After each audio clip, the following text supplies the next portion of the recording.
Thank you, Andrew, and thank you, PopTech. It's very humbling to be among all of you. So thank you for the opportunity. And I mean, where else can you follow Eric and a robotic jellyfish but PopTech? Difficult act. But I appreciate the opportunity to share our work and my passion. I'd like to begin by painting a picture of our landscape in the world right now. In 120 developing countries, from India to South Africa to Brazil, there are more than 4 billion people who live in either rural poverty or in urban shanty towns like these. 4 billion people. Oftentimes with no electricity, no running water, and no sanitation. This is the bottom of the pyramid, or the base of the pyramid that we hear so much about. 4 billion people out of the 7 billion on our planet. That's over 50% of our world's population. Yet we know very little about them because in many cases there's no accurate information about who they are or no official record that they even exist. No birth certificate, no social security number, no driver's license or voting registration. This is the base of the pyramid.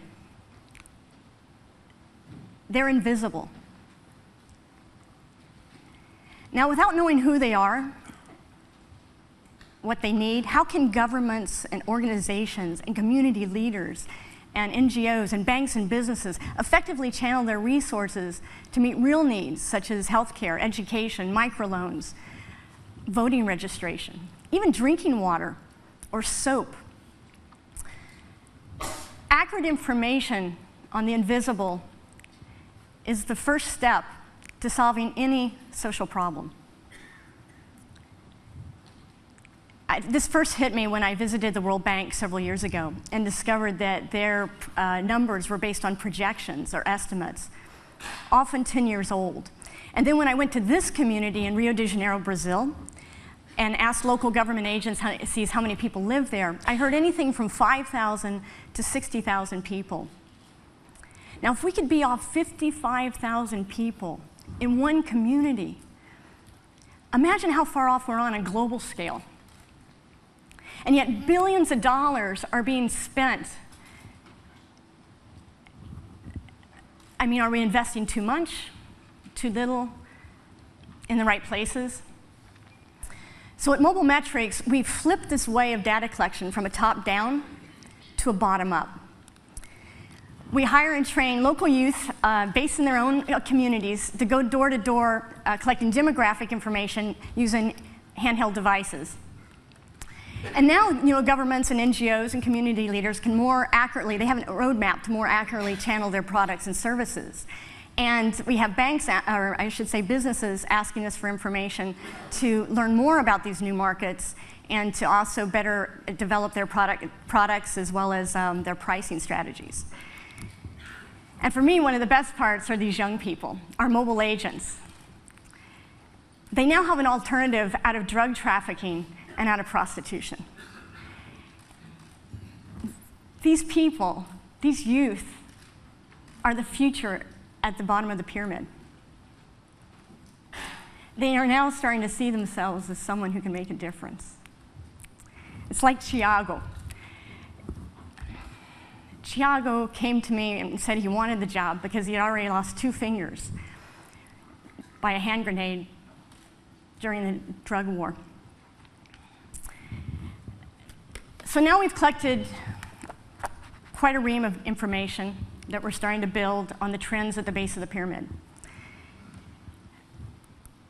But we always kept asking ourselves, what more can we do? And the answer literally dropped down from the sky earlier this year in the form of a mosquito when about 250,000 people were infected by the mosquito-carrying virus called dengue. And during this epidemic, a mother from a community ran up to me, and she had this huge insect in her hand, and she was yelling, dengue, dengue. And it was like, my gosh, how could she be thinking that, well, we just realized there was a lack of information that was reaching the community. So we were thinking, okay, maybe this is how we can make even more impact directly in people's lives. So we went and we mobilized the agents to go across several communities, collecting not only the demographic information, but now collecting data on not only what people knew, but what they also didn't know about what dengue was, and also collecting information on their levels of what they knew about preventative tactics or not. And then in this case, Claudio is also going to, after he collects this information, he'll begin educating her about dengue and preventative techniques, and then share with the resident an invitation to come to a seminar in a local community. We'll sure learn more about dengue. And then with Johnson & Johnson, we put on the seminar as well as distributed anti-mosquito repellent. So now we've collected in a very short time information and found very high rates of infection that we can act upon. We also went back and did an impact study that basically showed that in this case, we learned that of the there were actually 45% who now, there was an increase in 45% of those who understood what dengue was. Of people who attended this seminar, there were 69% who actually said that they would they actually shared the information with other people in the community. So there's a multiplier effect. And in the side of Johnson & Johnson, we learned that 59% said they would actually buy the product again. So we're now looking to expand this across Rio de Janeiro and also across 3 other areas that we learned that needed more information. The first was on HIV/AIDS. I'll be real quick. HIV/AIDS and on domestic violence and teenage pregnancies. And just quickly on how we work, we connect again the community needs with the organizations who have the critical products and services to meet those needs, and do so through our core of data collection analysis, and add the bells and whistles of social marketing, such as adding that invitation to come to a seminar and distribution of products and services. And we actually sustain ourselves by contracting with those organizations.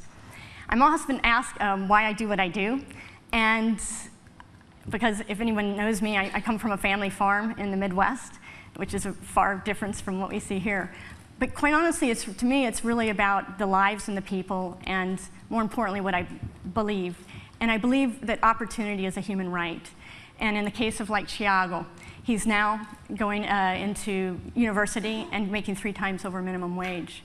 So the way I see it, Mobile Metrix is not just about changing lives and counting lives, but it's about making those lives count.